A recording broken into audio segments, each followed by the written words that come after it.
مسیح یسوع میں عزیز بھائیوں اور بہنوں، آپ سب کی خدمت میں بہت بہت سلام قبول ہو۔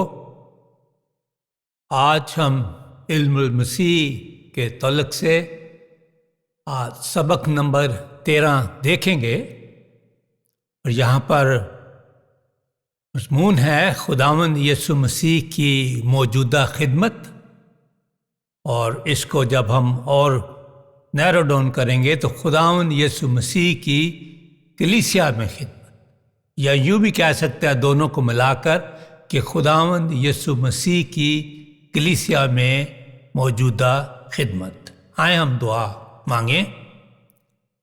ہمارے آسمانی باپ، ہم تیری پاک حضوری میں آتے ہیں اور تیرا شکر ادا کرتے ہیں تیرے بیٹے اپنے خداوند یسوع مسیح کے لیے، اور اس کی لازوال محبت کے لیے، اس عظیم قربانی کے لیے جب اس نے اپنا بیش قیمت خون بہایا، اور اس کے خون کے بہائے جانے سے ہمارے گناہ معاف ہوئے اور ہم اس میں شریک ہو گئے۔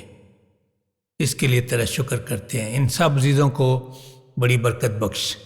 اے باپ، یہ دعا تیرے بیٹے اپنے خداوند یسوع مسیح کے نام میں مانگتے ہیں، آمین۔ آج ہم دیکھیں گے کہ خداوند یسوع مسیح کی کلیسیا میں موجودہ خدمت یا کلیسیا میں خدمت۔ جب ہم لفظ کلیسیا بولتے ہیں، اور یہ لفظ ایکلیزیا سے ہے، اور کلیسیا کا مطلب ہے الگ کیے ہوئے لوگ، دا سیپریٹڈ ون، وہ لوگ جو الگ ہو چکے ہیں۔ اور یہ لوگ نمبر 1 خدا کے لیے الگ یا علیحدہ کیے گئے، نمبر 2 یہ خدا کے وسیلے سے الگ کیے گئے، نمبر 3 یہ دنیا سے الگ کیے گئے ہیں، نمبر 4 یہ گناہ سے الگ کیے گئے، نمبر 5 یہ خدا کی خدمت کے لیے الگ کیے گئے۔ جو کلیسیا ہے، ایکلیزیا، دا سیپریٹڈ ون، الگ کیے ہوئے لوگ، یہ وہ لوگ ہیں جو یسوع مسیح کے خون کے وسیلے سے الگ کیے گئے ہیں، اور انہوں نے اپنے گناہوں سے معافی پائی ہے، اور ان کا پورا ایمان ہے کہ یسوع مسیح نے ان کے گناہ معاف کر دیے ہیں۔ چرچ بلڈنگ ایک الگ چیز ہے، اور کلیسیا ایک الگ چیز ہے۔ جس کے اندر کلیسیا اکٹھی ہوتی ہے وہ چرچ بلڈنگ ہے، لیکن جب یسوع مسیح آئے گا تو وہ اس کلیسیا کو لینے آئے گا۔ چرچ بلڈنگ ادھر ہی رہ جائے گی، لیکن وہ اپنے لوگوں کو لینے آئے گا۔ لیکن ان لوگوں کے اکٹھے ہونے کے لیے، جمع ہونے کے لیے ایک عمارت کی، ایک بلڈنگ کی ضرورت ہے، اور اسے ہم گرجا گھر کہتے ہیں، چرچ کہتے ہیں۔ اب دیکھیں گے خداوند یسوع مسیح وہ کلیسیا کی بنیاد ہے۔ پہلا کرنتھیوں کا خط اور اس کا 3 باب اور اس کی 11ویں آیت سے 15ویں آیت تک۔ پہلا کرنتھیوں 3 باب 11 سے 15۔ 11ویں آیت میں لکھا، کیونکہ سوا اس نیو کے جو پڑی ہوئی اور وہ یسوع مسیح ہے، کوئی شخص دوسری نہیں رکھ سکتا۔ یسوع مسیح بنیاد ہے، اور یسوع مسیح نے کلیسیا کی بنیاد رکھی، اس کی نیو رکھی، اس کی فاؤنڈیشن رکھی۔ اور کیسے اس نے یہ بنیاد رکھی؟ اس نے یہ بنیاد اپنے خون سے رکھی، اس کی قربانی ہوئی، اور جو اس پر ایمان لاتے ہیں وہ اس عمارت میں، اس کلیسیا میں شریک ہو جاتے ہیں۔ اور پھر متی 16 باب کی 16ویں آیت میں یسوع مسیح نے سوال کیا شاگردوں سے کہ لوگ میرے بارے میں کیا کہتے ہیں؟ تو پترس نے کہا کہ تو زندہ خدا کا بیٹا مسیح ہے۔ یہ شمعون پترس نے جواب دیا،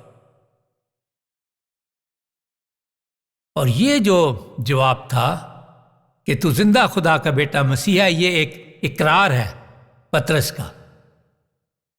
جو شخص یہ ایمان لاتا ہے، یہ اقرار کرتا ہے کہ یسوع مسیح زندہ خدا کا بیٹا مسیح ہے، وہ اس کا فرزند بن جاتا ہے. اور یہاں پہ لکھا کہ تو پطرس ہے، اور بعض کا خیال ہے کہ پطرس پر یہ کلیسیا کی بنیاد رکھی گئی. اگرچہ پطرس نے لیڈ کیا کلیسیا کو، لیکن اس کی بنیاد یسوع مسیح ہے. اور پطرس کا مطلب ہے چھوٹا پتھر. اور پھر میں اس چٹان پر اپنی کلیسیا بناؤں گا. پیٹر پیٹراس اسمال سٹون، اور پیٹرا چٹان، اور یسوع مسیح چٹان ہے، پطرس چٹان نہیں. سو میں اقرار اس نے کیا کہ تو زندہ خدا کا بیٹا مسیح ہے، اور میں اس اقرار پر کلیسیا بناؤں گا جو تو نے کیا ہے. اور پھر پیٹرا بڑی چٹان جو خود یسوع مسیح ہے. میں تیرے اقرار پر جو تو نے اقرار کیا کہ تو زندہ خدا کا بیٹا مسیح ہے، اس اقرار پر میں اپنی کلیسیا بناؤں گا. اور جو شخص یہ اقرار کرتا ہے وہ کلیسیا میں شامل ہو جاتا ہے. اور پھر کونے کے سرے کے پتھر کا ذکر ہے. پہلا پطرس 2 باب اور اس کی 5 ہے. کونے کے سرے کا پتھر، قیمتی پتھر، وہ پتھر جس کو معماروں نے رد کیا، اور پھر ٹھیس لگنے کا پتھر، ٹھیس لگنے کا پتھر. سو فرق جگہ یہ استعمال ہوا ہے، اور یہ یسوع مسیح کے لیے ہے کہ کونے کے سرے کا پتھر ہے. وہ ایک چٹان بھی اسے کہا گیا ہے، وہ قیمتی پتھر ہے.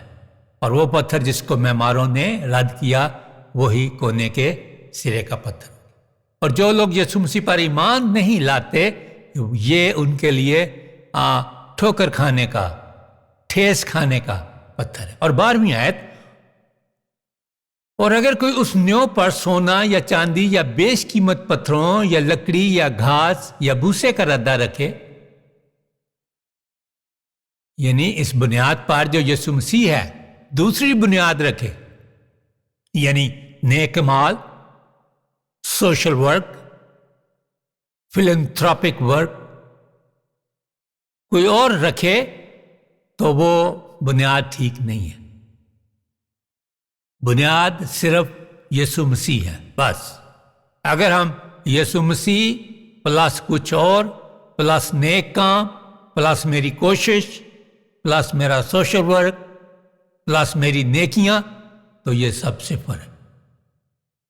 اور 13ویں آیت میں لکھا ہے، اور اس کا کام ظاہر ہو جائے گا، کیونکہ جو دن آگ کے ساتھ ظاہر ہوگا وہ اس کام کو بتا دے گا، اور وہ آگ خود ہر ایک کا کام آزما لے گی. سو ایک دن آئے گا جب یہ سارے کام جو کیے جا رہے ہیں یہ چیک ہوں گے آگ سے، عدالت سے.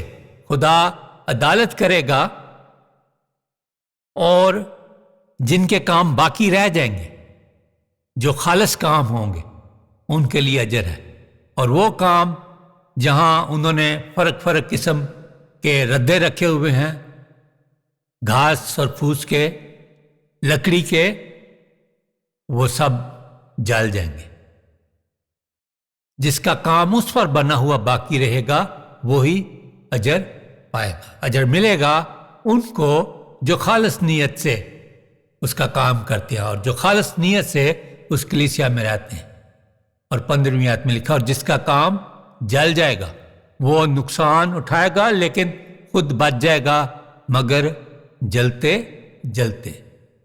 سو کلیسیا خداوند یسوع مسیح نے قائم کی ہے اس کے خون کے وسیلے سے، اور اس اقرار کے وسیلے سے. جو شخص یہ اقرار کرتا ہے کہ یسوع مسیح زندہ خدا کا بیٹا مسیح ہے، وہ کلیسیا میں شامل ہو جاتا ہے. سو عزیزو، خداوند ہمیں کلام مقدس کے ان خیالات اور ان سچائیوں کے وسیلے سے برکت بخش. ہمارے آسمانی باپ، تو بھلا ہے اور تیری شفقت ابدی ہے، اور تیری وفاداری پشت در پشت رہتی ہے. بہت ساری چیزیں ہیں جو ہم نہیں بیان کر سکتے، نہ سمجھا سکتے ہیں، نہ سمجھ سکتے ہیں، لیکن تیرا پاک روح ہی اگر ہماری مدد کرے تو پھر ہم ان سچائیوں کو سمجھ سکتے ہیں کہ جس کی پرستش ہم کرتے ہیں وہ کون ہے، اور وہ ہمیں کہاں سے پکڑتا ہے، اٹھاتا ہے، بچاتا ہے، اور پھر آخر تک وہ ہمیں کہاں تک لے کر جاتا ہے۔ اس کے لیے ہم تیرا شکر کرتے ہیں۔ ان عزیزوں کو برکت بخش۔ اے باپ اس دعا کو سن، یہ دعا تیرے بیٹے اپنے خداوند یسوع مسیح کے نام میں مانگتے ہیں، آمین۔